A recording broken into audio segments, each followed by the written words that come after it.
नमस्कार, हेल्थलाइन में आप सभी का स्वागत है। आज हम बात करेंगे लर्निंग डिसऑर्डर के बारे में। अक्सर माँ बाप को अपने बच्चों से शिकायत होती है कि उनका बच्चा पढ़ाई उतनी नहीं करता जितनी वो चाहते हैं, लेकिन कई बार ऐसा सुनने को मिलता है कि कुछ बच्चे क्लास में और बच्चों से पढ़ाई में पीछे हैं। इसका ये मतलब बिल्कुल नहीं कि बच्चे का मन पढ़ाई में नहीं लग रहा। ये भी हो सकता है कि आपके बच्चे को कोई परेशानी है जिसे आप समझ नहीं पा रहे। अब सवाल ये उठता है कि आखिर आपके बच्चे को परेशानी क्या है। अगर आप भी इस बारे में कोई जानकारी चाहते हैं तो हमें कॉल करें अपने टीवी स्क्रीन पर फ्लैश हो रहे नंबर्स पर। ये नंबर्स हैं 01725043-863, 01725043-865। लर्निंग डिसऑर्डर से जुड़ी समस्याओं के बारे में बात करने के लिए आज हमारे स्टूडियो में मौजूद हैं जीएमसीएच चंडीगढ़ से साइकियाट्री डिपार्टमेंट की प्रोफेसर डॉक्टर प्रीति अरुण। डॉक्टर प्रीति, हमारे स्टूडियो में आपका स्वागत है। Thank you. सबसे पहले मैं आपसे ये जानना चाहूंगी कि हर माँ बाप को ये शिकायत होती है कि उनका बच्चा उतना नहीं पढ़ता जितना वो चाहते हैं, तो क्या ये माँ बाप की मानसिकता है या फिर बच्चे में भी कोई परेशानी है इससे जुड़ी हुई? दोनों चीजें हैं। पहली चीज तो ये है कि आजकल बहुत कॉम्पिटिटिव जमाना है, इसलिए हर माँ बाप चाहते हैं कि बच्चा सबसे आगे पहुंचे और इसलिए उनको उसकी पढ़ाई की सबसे ज्यादा चिंता रहती है। दूसरी चीज जो आजकल काफी देखने में आता है वो ये है कि लर्निंग डिसऑर्डर्स, जिसको कि डिसलेक्सिया या फिर specific developmental disorder of scholastic skills भी कहा जाता है, वो भी आजकल बच्चों में काफी ज्यादा देखने को आता है। और उसके अंदर जैसा कि नाम से पता लगता है कि उसमें सिर्फ स्कॉलिस्टिक स्किल्स में प्रॉब्लम होती है जी, और बाकी किसी चीज में परेशानी नहीं होती। बच्चे की बुद्धि अच्छी होती है और पर फिर भी वो स्पेलिंग्स में या लिखने में या पढ़ने में या मैथमेटिक्स में अपने उम्र के और अपनी क्लास के और बच्चों से काफी पिछड़ा हुआ होता है। जी, तो जैसे कि आपने बताया कि इस तरह की समस्या उसे होती है, तो आखिर कब माँ बाप उसे पहचानेगा कि उसके बच्चे में सचमुच इस तरह की कोई समस्या है? ये जो डेवलपमेंटल डिसऑर्डर्स होते हैं, ये बिल्कुल शुरुआत में इसके अंदर जो दिखता है वो है लेटर रिवर्सल या फिर कंफ्यूजन। जैसे कि आमतौर पे होता है कि बी या डी, इंग्लिश का बी या डी लिखते वक्त उसमें उसको उल्टा लिख जाना, या 3 और 6 को उल्टा लिख जाना, या 5 को उल्टा लिख देना। ये एक हद तक तो नॉर्मल होता है, क्योंकि नॉर्मल जिस तरह से ब्रेन डेवलप हो रहा होता है उसके अंदर जो ब्रेन के दोनों हिस्से अलग अलग काम करते हैं, उन दोनों को जब साथ काम करना होता है तो उसकी वजह से परेशानी आती है, उस डेवलपमेंटल डिले की वजह से जी। पर कुछ बच्चों में परेशानी आगे तक चलती रहती है और उसके अलावा बहुत सारे और न्यूरोलॉजिकल ब्रेन में प्रोसेस होते हैं जिनकी वजह से कि ये परेशानी बन जाती है। तो बिल्कुल शुरुआत के अंदर या फिर जैसे कि बच्चा माँ बाप को लगे कि वैसे काफी ठीक ठाक है और सब चीजों के अंदर जी, औरों से पिछड़ा हुआ नहीं है जी, पर सिर्फ पढ़ाई में नहीं स्पेसिफिकली कर पा रहा है जी, तब उनको इसके बारे में सोचना चाहिए। जी। डॉक्टर प्रीति, हमारे साथ कुछ कॉलर जुड़ गए हैं, देखते हैं उनकी समस्या क्या है। हेलो हेलो, हाँ जी, आप अपना नाम बताइए और आप कहाँ से बोल रहे हैं? मैं आशीष बोल रहा हूँ नौगांव से। जी जी आशीष जी, आप अपना सवाल पूछे डॉक्टर प्रीति से। बच्चे हमारे जैसे एक बच्चे का मन नहीं लगता पढ़ाई में बिल्कुल। जी जी, हमारा एक बेटा है, एक बेटी है। जी बोलिए। अब बेटा थोड़ी पढ़ाई में मन नहीं लगता, उसका पीछे रहता है पढ़ाई में, जी, और बेटी थोड़ा अच्छा पढ़ती है। बेटे का पढ़ाई में मन नहीं लगने के बहुत सारे कारण हो सकते हैं और उन सारे कारणों को अभी इस वक्त में हम नहीं उसके बारे में बात कर सकते, पर आपको ये देखना होगा कि क्या बच्चा अपनी उम्र के हिसाब से और सारे काम अच्छी तरह कर पाता है और उन सारे कामों को अच्छी तरह से करने के बाद में क्या वो पढ़ाई के अंदर औरों से पिछड़ा हुआ है। अगर ऐसा है तो उसको हम लर्निंग डिसऑर्डर के लिए देखा जा सकता है और उसको आप किसी भी अच्छे डॉक्टर के पास या जहाँ पे साइकोलॉजिस्ट हो या साइकियाट्रिस्ट हो वहां पे दिखाएं। जी आशीष जी, आपका कॉल करने के लिए धन्यवाद। जैसे कि हम बात करें कि बच्चे में लर्निंग डिसऑर्डर, जैसा कि आपने बताया कि कब पता चले उसके बारे में, तो वजह क्या होती है कि बच्चे में इस तरह की समस्या आती है? इसकी वजह जो होती है वो ब्रेन के अंदर जो न्यूरोलॉजिकल प्रोसेसेस होते हैं, जिससे कि कोई भी एक आवाज को हम कोई भी एक पिक्चर के साथ जोड़ते हैं या फिर हम उसके फॉर्म जो जिस तरह से लिखा हुआ है उसका कुछ हम मतलब निकालते हैं, और या फिर जब हम जब कुछ सुनते हैं तो उसको हम किसी लेटर के साथ एसोसिएट करते हैं। इन सारे प्रोसेसेस में प्रॉब्लम की वजह से बच्चे में लर्निंग डिसेबिलिटी होती है। ऐसा नहीं है कि बच्चे का मन नहीं होता, या ऐसा नहीं है कि बच्चा दिमाग से कमजोर है, ऐसा कुछ भी नहीं होता है जी। पर फिर भी इन सब चीजों के बावजूद वो पढ़ाई नहीं कर पा रहा होता है। जी, जैसा कि आपने कहा कि बच्चा पढ़ाई नहीं कर पा रहा होता है, स्कूल में बच्चा काफी पीछे हो जाता है, फिर वहां पर जो दूसरे बच्चे होते हैं जो उसके सहपाठी होते हैं, उस दौरान उनको ये तो समझ नहीं पाते बच्चे की मेरे सहपाठी में क्या समस्या है, तो उनको चिढ़ाने भी लगते हैं कि अच्छा नहीं कर पाता, पीछे है, कम मार्क्स ला रहा है। तो कितना उस दौरान क्या करना चाहिए? क्या बच्चे को स्कूल से बाहर लाकर कहीं और दाखिला दिलाना चाहिए या फिर स्कूल को क्या करना चाहिए? बच्चे को बाहर लाना तो बिल्कुल उचित नहीं होगा, क्योंकि राइट टू एजुकेशन में हर बच्चे को एजुकेशन का राइट है और आइडियली तो हर स्कूल को अपने स्कूल में इस तरह के बच्चों के लिए प्रोविजंस रखनी चाहिए, काउंसलर्स या स्पेशल एजुकेटर्स रखनी चाहिए जो इस तरह के बच्चों की प्रॉब्लम को समझ सके और फिर आगे उनको रेमेडियल एजुकेशन दे सके।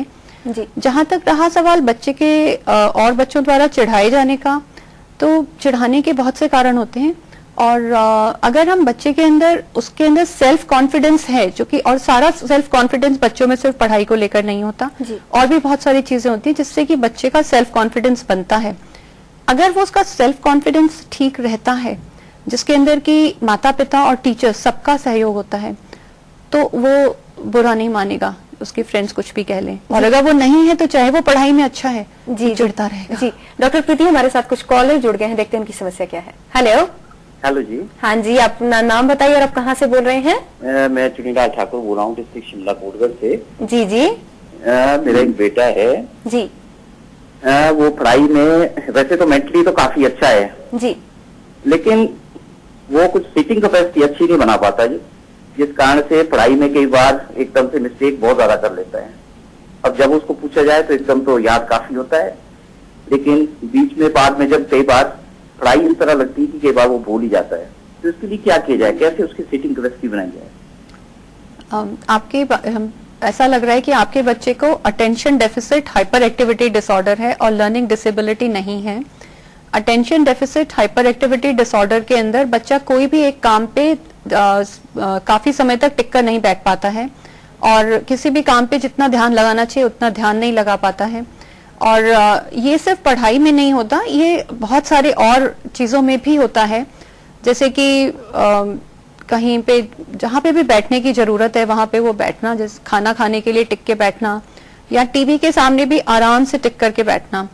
और अगर उसका सभी चीजों में यह है कि वो थोड़ा हिलता डुलता रहता है और टिक के नहीं बैठ पाता है और कहीं भी ज्यादा, वैसे आमतौर पे बच्चे टीवी पे तो बहुत देर ध्यान लगा लेते हैं, पर यह है कि टीवी पे ध्यान लगाते वक्त क्या उनके हाथ पैर आराम से रहते हैं या हाथ पैर हिलते रहते हैं।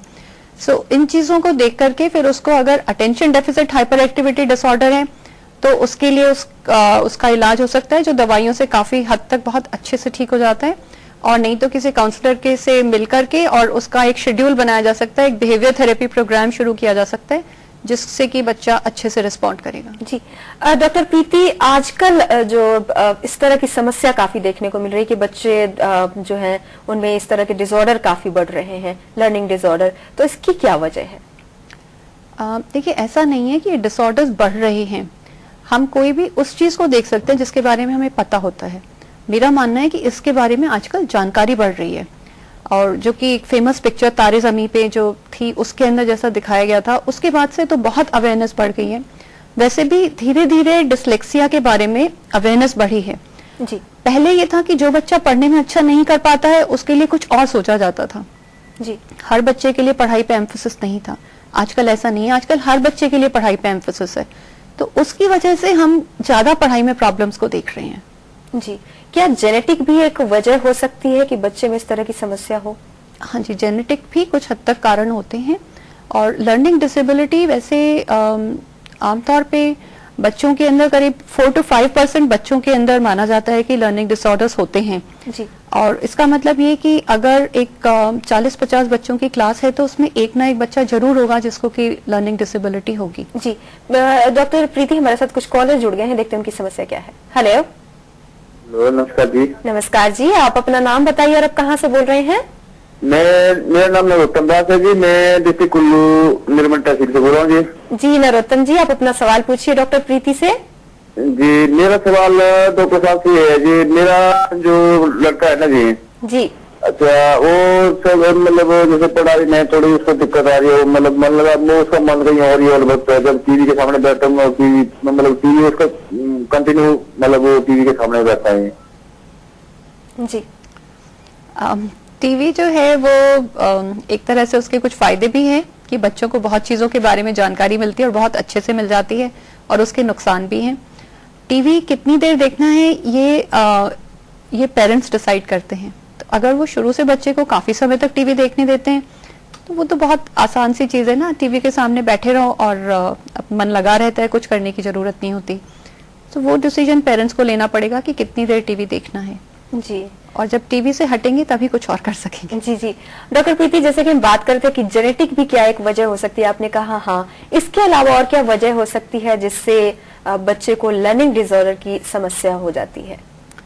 इसके बिल्कुल सही कारण अभी पता नहीं है जो कि हम कह सकें कि ये कारण है जिनकी वजह से ये प्रॉब्लम होती है।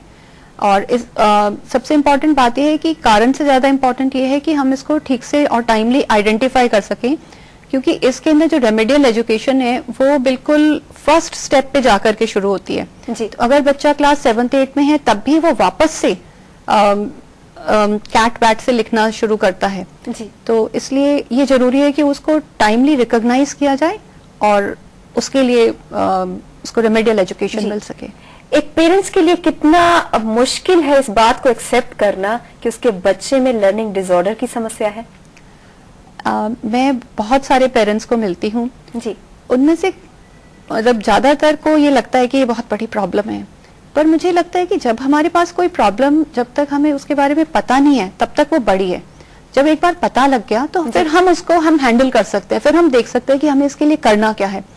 तो मेरे राय में प्रॉब्लम जब तक उसके बारे में कुछ नहीं पता तब तक बड़ी है। एक बार हमें पता लग गया कि बच्चा पढ़ाई में क्यों पिछड़ रहा है तो हम उसके लिए कुछ कर सकते हैं। तो पेरेंट्स को हिम्मत नहीं हारनी चाहिए और उसके लिए देखना चाहिए कि वो किस तरह से बच्चे की मदद कर सकते हैं। जी जी। प्रीति, अभी हमारे साथ कुछ और कॉलर जुड़ गए हैं, देखते हैं उनकी समस्या क्या है। Hello hello hello. हाँ जी, आप अपना नाम बताइए और आप कहाँ से बोल रहे हैं? गुजरात साबरकांठा साटंबर से परेश पंचाल बोल रहा हूँ। जी परेश जी, आप अपना सवाल पूछिए। मैंने ऐसा एक लड़का देखा जी।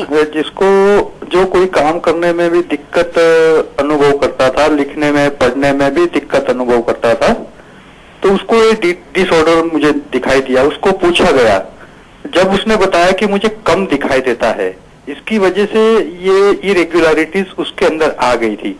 तो मैंने उसको पूछा इसका कारण क्या है, उसके पीछे उसके कारण देखे तो वो कंप्यूटर के सामने या तो टीवी या मोबाइल रात में एकदम नजदीक से रखा जाता है, जिसके कारण आंखों के अंदर उसको इसका इफेक्ट आ गया था। क्या इससे डिसऑर्डर हो सकता है? गुजरात साबरकांठा साटंबर से Paresh Panchal, thanks to day night TV. Paresh ji, आपने बहुत इंटरेस्टिंग बात करी है और इनफैक्ट काफी मतलब आपने ये पॉइंट उठाया। जब भी कभी हम लर्निंग डिसऑर्डर की बात करते हैं तो उसमें सबसे पहले ये देखना होता है कि बच्चे में पढ़ाई की समस्या कोई मेडिकल कारण की वजह से नहीं है। जी। मेडिकल कारण हो सकते हैं कि देखने में या सुनने में परेशानी हो जी। और उसके अलावा फिर दूसरी चीज हमें देखनी होती है कि बच्चे की बुद्धि ठीक हो जी। उसका IQ टेस्टिंग जरूरी होती है जी। और इसके बाद भी अगर उसके अंदर प्रॉब्लम हमें दिख रही है कि बुद्धि ठीक है, कोई उसकी विजन की और हियरिंग प्रॉब्लम नहीं है और उसको वातावरण भी ऐसा मिल रहा है जहाँ पे कि पढ़ाई को एनकरेज किया जा रहा है और उसके बाद भी वो नहीं पढ़ पा रहा है और फिर वो अपनी क्लास से काफी पिछड़ा हुआ है, मतलब 2 क्लास पिछड़ा हुआ होगा, तभी हम उसको लर्निंग डिसेबिलिटी कहते हैं जी। उसके पहले लर्निंग डिसेबिलिटी नहीं कहते जी। तो ऐसा नहीं है कि विजन कम हो जाने की वजह से उसको लर्निंग डिसेबिलिटी हो गई है। उसको विजन कम हो जाने की वजह से जो प्रॉब्लम हुई है वो सिर्फ विजन की वजह से जी। और वो विजन करेक्ट करने से ठीक हो जाएगी। जी। डॉक्टर प्रीति, हमारे साथ कुछ कॉलर जुड़ गए हैं, देखते हैं उनकी समस्या क्या है। Hello hello hello. हाँ जी, आप अपना नाम बताइए और आप कहाँ से बोल रही हैं? जी, मैं शालू बोल रही हूँ पंजाब से। जी जी शालू जी, आप अपना सवाल पूछिए। हाँ जी, मेरी बेटी 8 साल की है, वो ना पढ़ाई में भी इंटेलिजेंट है, लेकिन उसकी एक प्रॉब्लम है, हमेशा ना सैर करके पढ़ेगी, जैसे उसमें एक जगह पर टिक कर नहीं पढ़ती और ना मुझे कई बार गुस्सा भी आता है कि वो सीरियस नहीं है शायद पढ़ाई में। ऐसे ही वो जब खाना खाती तो भी चल फिर के, तो उसमें एक जगह पर टिक कर नहीं बैठती, तो क्या ये नॉर्मल है? देखिए हर बच्चे का अपना तरीका होता है पढ़ने का और याद करने का। कुछ बच्चे ये पसंद करते हैं कि वो चल चल के पढ़ें, कुछ बच्चे पास में थोड़ा सा हल्का म्यूजिक लगा के उसको पढ़ाई करना पसंद करते हैं, पर जब तक उसकी पढ़ाई और उसके रिजल्ट्स और उसकी लर्निंग ठीक है तब तक मेरी राय में आपको परेशान नहीं होना चाहिए, क्योंकि मेरी राय में ये ठीक है। और आप ये मत सोचें कि पढ़ाई एक स्पेसिफिक तरीके से ही होती है, और जैसे भी हो बच्चे को लर्निंग अच्छे से होनी चाहिए, वो इम्पोर्टेंट। जी डॉक्टर प्रीति, हमारी बातचीत जारी रहेगी लर्निंग डिसऑर्डर के बारे में।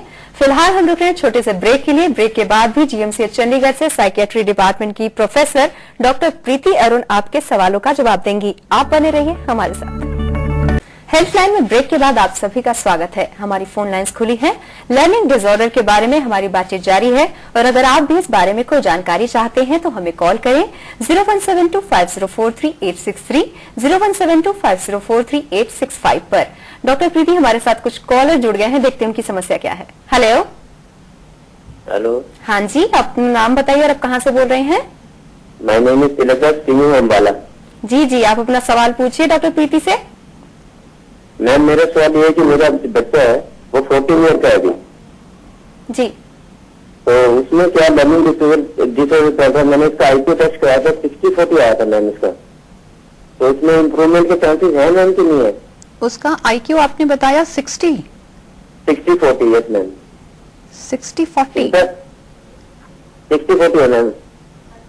देखिए, अगर उसके IQ 60 है, इसका मतलब ये कि उसको हम मेंटल रिटार्डेशन की कैटेगरी में रखेंगे, और ये माइल्ड मेंटल रिटार्डेशन की कैटेगरी में आता है।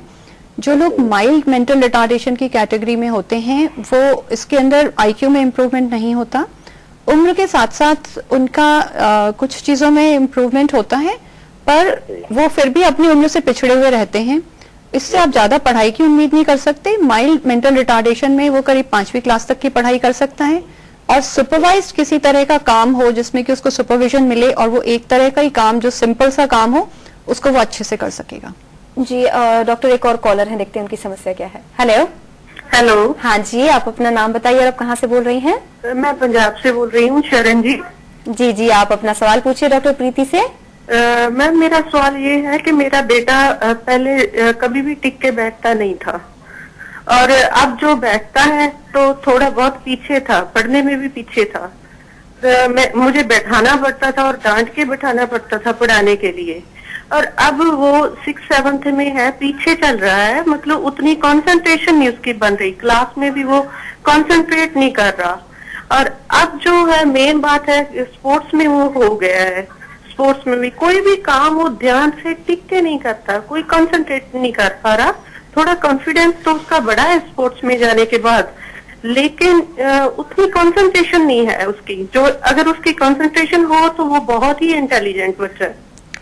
आपका बच्चे को आपके जिस तरह का आप बता रही हैं उससे लग रहा है कि उसको attention deficit hyper activity disorder है, और इसके अंदर उसकी कंसंट्रेशन नहीं बनती, और उसको वो अपनी मतलब जो आप कहनी थी कि किसी भी चीज में टिक के लगता नहीं है, और तो उसको जो स्पोर्ट्स में वो चला गया है, ये तो बहुत अच्छी बात है, क्योंकि उससे उसका कॉन्फिडेंस भी इम्प्रूव होगा, और जब फिजिकली अच्छे से कुछ काम कर लेगा उसके बाद में थोड़ी देर उसकी कंसंट्रेशन भी बेटर होगी, और उसकी इंटेलिजेंस अच्छी है। और मुझे पूरी उम्मीद है कि अगर उसको जिस चीज के लिए वो मोटिवेटेड होगा, उसको लगेगा कि ये मुझे करना ही करना है, वो वहां पे टिक के भी बैठेगा और कॉन्सेंट्रेट भी करेगा, और वहां पे वो रिजल्ट भी लाके देगा।